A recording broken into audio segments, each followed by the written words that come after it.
j'ai eu mon BTS. Bon alors, oui c'est cool, mais vous vous demandez sûrement, est-ce que ça vaut la peine d'en faire une vidéo? Bah, moi aussi je me suis posé la question, et la réponse c'est oui. Car ce qui est intéressant, c'est pas juste le fait que j'ai un diplôme, c'est la manière dont je l'ai obtenu. Et je me suis dit que ça pourrait intéresser plein d'autres personnes qui n'ont pas de diplôme, mais qui en voudraient bien. Du coup, je vais vous expliquer comment j'ai fait. C'est parti.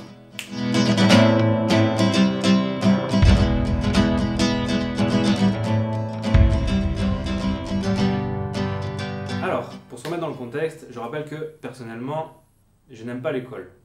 Quand j'étais petit, j'étais toujours l'élève qui était catégorisé dans la lune par les professeurs. Celui qui préfère s'inventer des histoires et dessiner dans ses cahiers, vous voyez le genre. Bon, heureusement, grâce à ma mère, j'ai toujours plus ou moins réussi à avoir 10 de moyenne. Parce que ce que je ne voulais surtout pas, c'était redoubler. Vous imaginez? Recommencer une année entière de quelque chose que tu ne supportes pas? Minimum? Non, non, non, non, non. Donc quand j'ai compris ça, mon combat, ça a été de tout faire pour quitter l'école au plus vite. Jusqu'à la fin du collège, ça a été très difficile. Je subissais chaque devoir car je comprenais pas du tout l'utilité de tout ce qu'on nous demandait d'apprendre. C'était pas intéressant.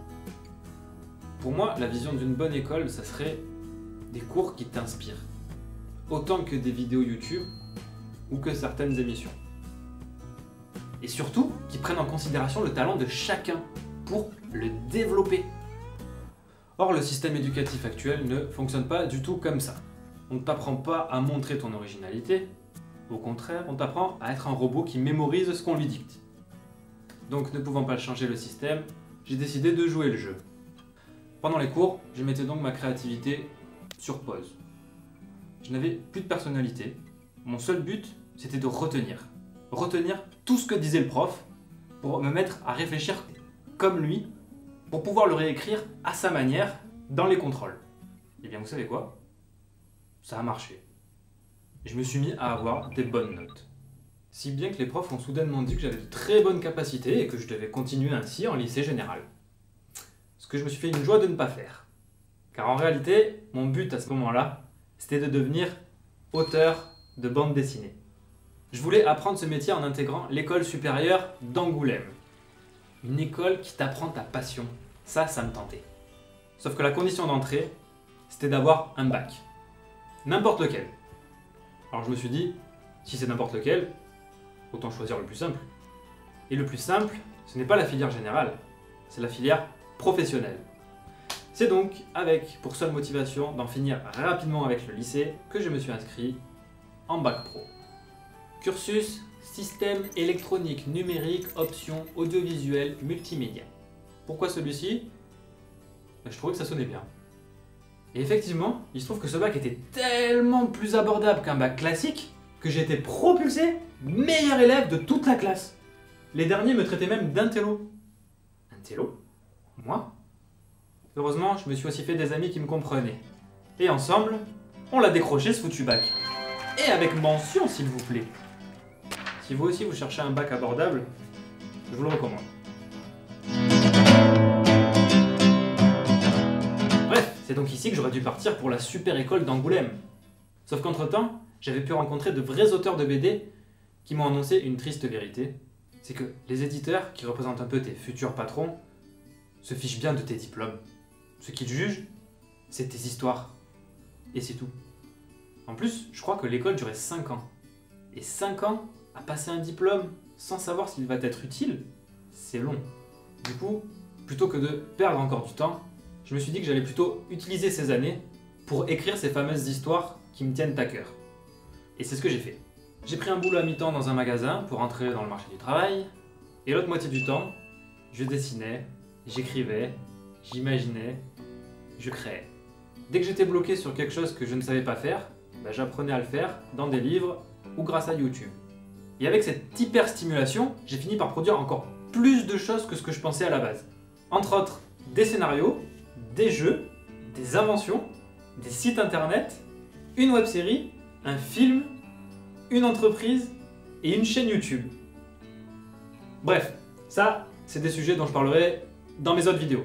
Aujourd'hui, la question c'est comment est-ce que je me suis servi de tout ça pour avoir un BTS? Eh bien, c'est grâce à un dispositif qui s'appelle la VAE. VAE, ça veut dire validation des acquis de l'expérience. En fait, c'est un moyen d'obtenir un diplôme sans passer par l'école. Alors, quand j'ai compris qu'un truc pareil était possible, je me suis dit, oh, l'éducation nationale a une bonne idée pour une fois? Comment ça marche? Eh bien, en tout premier, il faut s'inscrire sur le site francevae.fr. Sachez qu'à chaque fois que je dis un lien, vous pouvez le retrouver dans la description de la vidéo. Vous entrez votre code postal et vous allez avoir une liste de toutes les réunions d'information autour de chez vous. Vous en choisissez une et c'est parti. Dans cette réunion, la première chose qu'on vous apprendra, c'est de choisir le diplôme qui vous intéresse. Il faut que ce soit un niveau juste au-dessus de celui que vous avez. Par exemple, moi, au-dessus du bac pro, c'était un BTS. Alors pour un BTS d'auteur de bande dessinée, ça, j'avais toujours pas assez d'expérience. Quant à un BTS de créateur de tout ça, ça n'existe pas. Donc j'ai dû choisir un domaine qui était le plus représentatif. Et en triant un peu, il se trouve que la majorité de ce que j'ai fait se rapportait à la vidéo. Du coup, j'ai pris le BTS, métier de l'audiovisuel. Ensuite, ça se passe en 3 étapes. 1. Vous devez remplir un dossier qui s'appelle le livret 1. En gros, c'est votre CV détaillé avec les justificatifs qui vont avec. Ça, c'est la partie un peu rébarbative, mais facile. 2. Si votre dossier est accepté, là, vous entrez dans la phase la plus longue qui s'appelle suspense, le livret 2. En gros, c'est un mémoire que vous devez écrire. Il doit faire au moins 60 pages pour un BTS. Et on doit trouver à l'intérieur toutes les matières qu'un étudiant normal est censé étudier pour avoir ce diplôme.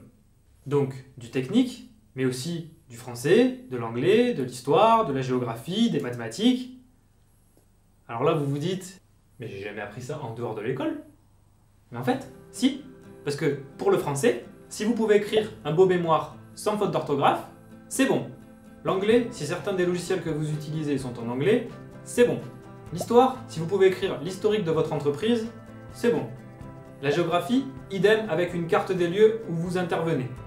Et les maths, idem si vous savez gérer vos finances. Bref, tout ça, il faut le démontrer avec des exemples. Alors maintenant, vous vous dites, oui mais c'est quand même chaud d'écrire 60 pages. Alors, quand le sujet vous emballe pas, oui. Mais là, le sujet, c'est toi. Donc, il n'y a rien à inventer. En fait, c'est un bilan de votre vie, mais axé sur les activités que vous aimez. Ce mémoire, c'est un mix entre votre journal intime et votre business plan. Vous pouvez même mettre des photos. Et moi, j'ai trouvé ça hyper satisfaisant. Quand vous avez fini, vous vous dites « Wow, c'est moi qui fais tout ça ?» Si vous voulez voir des extraits, j'ai repris des passages que je trouvais intéressants pour en faire mes bilans de compétences. Je vous mets les liens dans la description. Bon, bien sûr, si j'avais juste écrit « Je fais des vidéos sur internet pour mon plaisir », ça n'aurait pas suffi. Pour que ça marche, il ne faut pas juste que ce soit une passion, mais bien un travail. C'est-à-dire que vous ne devez pas travailler pour vous-même, vous devez travailler pour quelqu'un. Une tierce personne qui juge vos résultats. Parce que, en fait, ce que se dit le jury, c'est si quelqu'un a déjà jugé en bien son résultat, alors c'est qu'il est qualifié. Et ça peut être soit votre supérieur si vous êtes salarié, soit vos clients si vous êtes entrepreneur. Et ça marche aussi si c'était du bénévolat dans une association. Dans tous les cas, il doit y avoir au moins une structure que vous devez décrire. Un poste auquel vous avez été et 4 activités que vous avez réussies. Plus les annexes. Dans mon cas, j'ai pris comme structure Studioval, en parlant des vidéos que je fais ici. Mais comme ce n'était pas suffisant, j'ai aussi parlé des vidéos payantes que des clients m'ont demandé de faire. Si ça vous intéresse, elles sont sur ma chaîne secondaire. Bon allez, j'en suis quand même fier, alors je vous montre un extrait.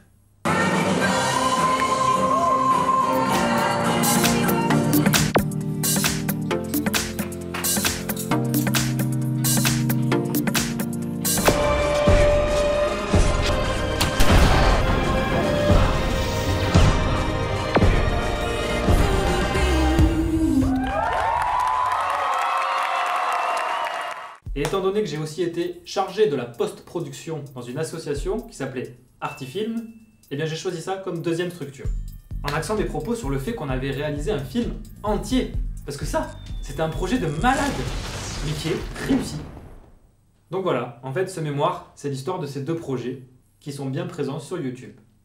Alors là, certains pourront se dire encore, bon ok, ça a marché pour toi, mais moi je me sens pas de faire un travail comme ça tout seul dans mon coin.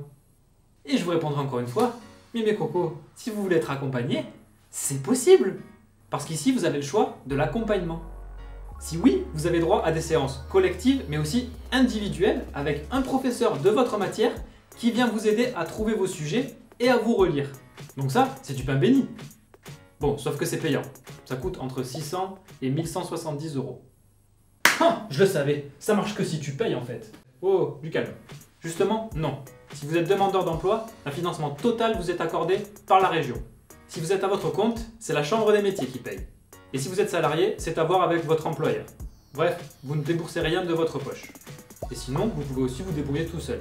Mais dans ce cas, je vous conseille vivement de chercher le référentiel de votre diplôme sur Internet. C'est le document utilisé par les professeurs et qui contient la grille d'évaluation de votre diplôme. Donc le véritable secret, c'est de bien l'utiliser pour mettre dans votre mémoire tout ce qui est demandé. Quelque chose à ajouter?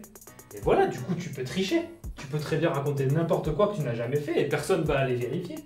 Alors déjà, j'aime pas le mensonge, donc moi c'est pas mon cas. De 2, tu dois citer toutes tes sources, donc elles peuvent être vérifiées. Et de 3, c'est pour ça qu'il existe la troisième étape, le livret 3. Non, je déconne. L'oral. Ça, c'est ce qui arrive une fois que tu as rendu ton livret 2. Il y a 2 dates de dépôt dans l'année, le 15 septembre et le 15 janvier. Et l'oral qui suit, c'est juste pour vérifier que c'est bien toi qui as écrit le mémoire. Tu parles pendant 10 minutes devant des professeurs, puis ils te posent des questions pour voir si tu t'y connais vraiment. Mais ils ne te demandent que des choses en lien avec ton mémoire. Donc si tu maîtrises ton sujet, ils ne pourront que te dire « Bon ben... c'est du bon travail, hein ? Hein ? Et sinon... la famille, ça va ? » Et si tout va bien, quelques temps après, tu reçois ton diplôme! Alors, entre nous, je sais pas du tout si ce diplôme va me servir un jour. Mais disons que j'ai toujours été convaincu que tout ce que je faisais en dehors de l'école valait bien plus que ce que certains pensaient. Et là, j'en ai la preuve. Donc je suis super content. Pour moi, c'est une bonne revanche. Et quand on a réussi quelque chose, je trouve que ce qui est bien, c'est de raconter aux autres comment on a fait, pour leur montrer que c'est possible. C'est pour ça que j'avais fait ma vidéo « Comment j'ai gagné le concours Lépine », qui a très bien marché d'ailleurs, merci beaucoup. Et là, je me suis dit que j'allais faire pareil, mais pour les diplômes classiques. Et franchement, c'était une vidéo improvisée. J'avais pas du tout prévu de faire ça, mais bon, voilà, c'est cadeau. Prenez ce que vous voulez. Ah ouais? Bon bah, merci alors. De rien. Avec plaisir. Alors pour terminer, je vais en profiter pour faire une annonce de ce que j'avais vraiment prévu de faire et qui sera donc la vidéo suivante. Il s'agit du projet numéro 2. Pour rappel, le premier, c'était celui-ci. Et donc, pour le deuxième, je suis allé très très loin. En fait, imaginez le plus fou de tous les projets. Et bien même ça, c'est en dessous de ce que je vais vous proposer. Si je dois vous donner un indice, c'est que ça a justement un rapport avec une école. Une école qui de base n'est pas faite pour les moldus. Bref, abonnez-vous si ce n'est pas déjà fait, et je vous donne rendez-vous dans la prochaine vidéo.